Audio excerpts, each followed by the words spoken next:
Is the Orange Democratic Movement failing by removing Edwin Sifuna as the acting Secretary General?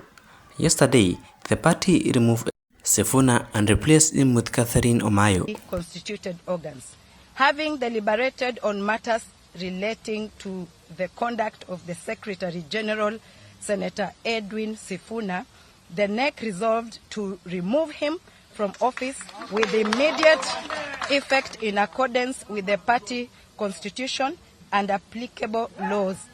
Effectively, the Deputy Secretary General, Honorable me,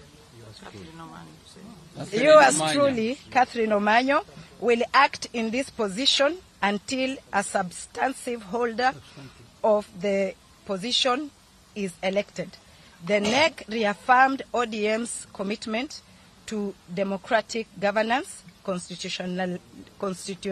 constitutionalism, social justice, and the pursuit for a broad-based, inclusive, and reform-oriented government that reflects the will and aspirations of the Kenyan people. Issued at Mombasa this 11th day of February 2026.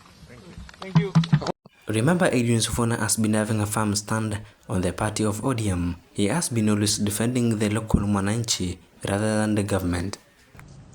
Seneta wa Nairobi Edwin Sifuna ametimuliwa kama katibu mkuu wa chama hicho kufuatia mkutano wa baraza kuu la chama uliofanyika mjini Mombasa. Mkutano huo ulioongozwa na kinara wa chama hicho Daktari Oburu Oginga ukisema hatua hii imeafikiwa baada ya Sifuna kukaidi misimamo ya chama cha ODM kinyume na katiba ya chama hicho. Stephen Leto anatufungulia jamvi la Nipashe jioni ya leo. Ni dhahiri kuwa kitumbua cha Edwin